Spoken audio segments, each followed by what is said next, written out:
Richard II, Aaron the Moor, I'm sorry, Richard III, Aaron the Moor, Don John the Bastard, Edmund the Bastard, this line of Jesus Christ. Okay, I'm going to try all this again, okay? All right, guys, it's time to discuss Othello. Written around 1601, 1602, right in there. Usually considered to be the next play that Shakespeare penned after Hamlet. Othello is considered one of the big four of Shakespeare's tragedies. Hamlet, Macbeth, King Lear, and Othello, in no particular order there. And Othello is the play that I would argue is the most uncomfortable, or certainly one of the most uncomfortable to discuss in the 21st century, because let's not kid ourselves, this is a racist play through and through. However, that having been said, the key issue here is how Othello begins the play as probably Shakespeare's most eloquent character that Shakespeare wrote, including Hamlet. He leaves Hamlet in the dust. And then Othello degenerates over the course of the play under the influence of a malignant external agent, Iago. Othello degenerates to the point where he does something horrible. And the question is, why? What happens there? How do we go from Othello to Othello? Pardon my vocal antics there. So that's one of the big issues that we're going to talk about here. Another issue is Iago, who is right in that line of Aaron the Moor, Richard III, Iago, Don John the Bastard, Edmund the Bastard, this line of villains who seem to delight in villainy for no reason other than delighting in villainy. So we'll talk a little bit about Iago, but just a little because there's not a whole lot to say. We also will talk about Desdemona. Desdemona is one of Shakespeare's innocents, like Ophelia in particular. Desdemona does nothing wrong. You've heard the expression, no good deed goes unpunished? Well, that may be Desdemona. She tries to help Cassio, who deserves help, and all she does in the effort is make herself unwittingly look more guilty of whatever Othello comes to believe she is guilty of doing. All right, so the subtitle of Othello is The Moor of Venice.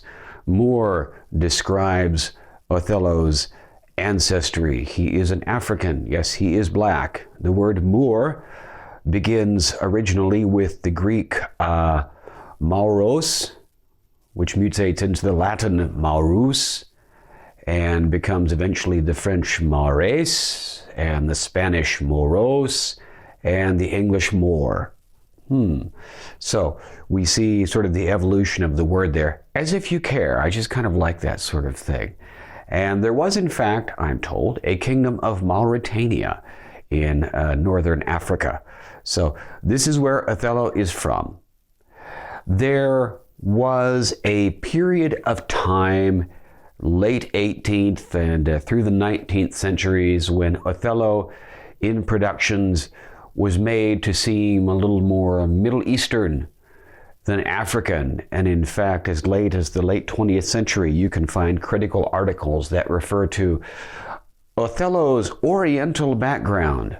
No, he has none. Okay, Othello is black. That's all there is to it. In fact, if you want to have a good experience in feeling your eyes sweat, try teaching Othello in the American South. It's very highly uncomfortable.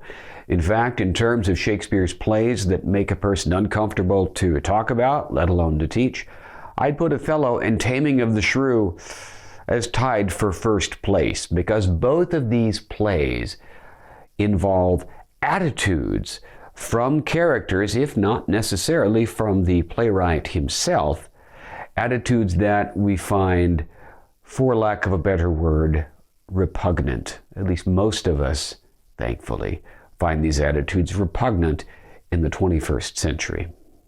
Sometime in the late 1980s, in fact, there was a production of Othello in South Africa, the home of that lovely institution, apartheid. And it was the first production in South Africa in which the title character was played by a black guy. And this caused quite the social furor in South Africa at the time. I guess that what we can say about racist attitudes within the play is that they generally come from the bad guy, Iago. And the fact that Othello begins as so eloquent, so noble, I think shows that Shakespeare was not necessarily trying to communicate some kind of message about Othello's being inferior or something because of his race. And race is a word that I despise for various reasons. But anyway, yeah, there's racist attitudes in the play, and that's uncomfortable, and I don't know what else to say about it. I would apologize for it if I had written it. One assertion or one area of inquiry that you might run across if you look at 20th, even late 20th century criticism of Othello, of the play, meaning exploration of the play, is the question of whether Othello is truly a civilized person or whether Othello is at heart a savage with a thin veneer of civilization, a veneer that Iago is able easily to wipe away during the course of the play. I don't like that question. I find the question itself inherently racist. Now, there's no doubt that Othello behaves badly. And behaves more badly as the play moves along. He starts out doing great and then is reduced to someone who is doing savage things by the end of the play. But I don't know that because of that, and because Othello is black, I don't know that we can then arrive at the conclusion that Shakespeare is trying to make some statement about Othello being inherently savage. I think that's a bit of a leap, and I think it's a fairly racist leap at that. But you might come across that question, that attitude, if you look at some 20th century criticism of the play. Okay, so just be warned. Now, I think we've already said Othello begins the play as probably Shakespeare's most eloquent character. Let's take a look at some passages from Act 1, Scene 2. Act 1, Scene 2, starting at line 17, the second half of line 17. Othello, responding to Iago's warnings that Brabantio is angry that Othello has wed Brabantio's daughter and is coming to get him. Look at Othello's response. Let him do his spite. My services which I have done this signore shall out-tongue his complaints. 'Tis yet to know which, when I know that boasting is an honor I shall promulgate, I fetch my life and being from men of royal siege, and my demerits may speak unbonneted to as proud a fortune as this that I have reached. Damn, well put. Just a bit later on, line 30, Iago says, oh, here comes Brabantio. You had best go in. Othello's response, not I. I must be found. My parts, my title, and my perfect soul shall manifest me rightly.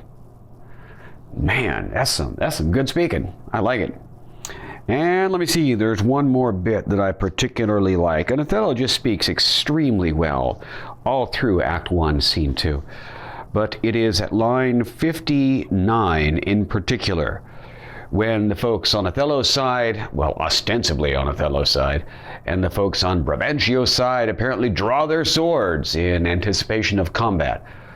Othello's response, keep up your bright swords, for the dew will rust them. Good signor, you show more command with years than with your weapons. Okay, you gotta like that. All right, let's go to Act 2, Scene 3, in which Othello, along with Iago and Cassio and Desdemona and whoever else, has gone to Cyprus. Cyprus is an outpost, and they are awaiting the attack of the Turks. And Iago and Cassio Well, Iago gets Cassio drunk, and Cassio does not handle his liquor particularly well. And when a scuffle ensues, Othello shows up, who is the commander here. Act 2, Scene 3, look at line 158. And Othello remains very eloquent for a little while. Why, how now, ho! From whence ariseth this? Are we turned Turks, and to ourselves do that which heaven hath forbid the Ottomites? For Christian shame, put by this barbarous brawl. He that stirs next to carve, for his own rage holds his soul light. He dies upon the motion. Now that's an interesting line. Some critics will point to those two lines. He that stirs next to carve, for his own rage holds his soul light. He dies upon his motion. Some critics point to that line and say, aha, look, Othello threatening violence. Well, yeah, he's the commander. Drill sergeants don't say pretty please. They just don't. So Othello is making it very clear, everybody better stay where they are and put down their weapons. Slightly later on in this same scene, Othello is trying to get the truth of the situation from Cassio and Montano and Iago and Odysseus and Chirio and Olio, and Othello does start to get irritated because he can't get a straight story. Look please at Act 2, Scene 3, line 193. Othello says, now, by heaven, my blood begins my safer guides to rule, and passion, having my best judgment collied, essays to lead the way. Translation: I'm getting fed up with this. I'm getting angry. Well, all right. Kind of makes sense, I think. This is, though, far different than Othello that we saw in Act 1, Scene 2, where he had perhaps reason to be angry. He was being accused of stealing Desdemona, and he was confronted by Brabantio and others with bared weapons. And Othello's response was, put up your bright swords, for the dew will rust them. So here, he's getting closer to violence. But again, he's the commander. That's what one does. Let's jump ahead another act. Act 3, Scene 3. Now Othello is seething with rage at this point, Iago having convinced him that Desdemona is stooping various other people, including Cassio. And we don't have time. I mean, I guess we do, but there's no point in reading through all of Othello's speech and his anger. Just take a look at Act 3, Scene 3, about line 4076, I think. Othello, thinking of Desdemona, convinced she is guilty. Damn her, lewd minx! Oh, damn her, damn her! Come, go with me apart. I will furnish me one more time, and I think I can get this, maybe. Damn her, lewd minx! Oh, damn her, damn her! Come, go with me apart. I will withdraw to furnish me with some swift means of death for the fair devil. Now art thou my lieutenant. Okay. This is not the calm, rational fella that we saw in Act 1, Scene 2. In Acts 4 and the first parts of Act 5, we see Othello at his lowest point. He is beyond seething. He is totally overcome with anger. He is so overcome that he can barely speak. For example, Act 4, Scene 1, line 37. Othello, responding to Iago's baiting of him, although he doesn't know that that's what's happening, is lie with her, lie on her.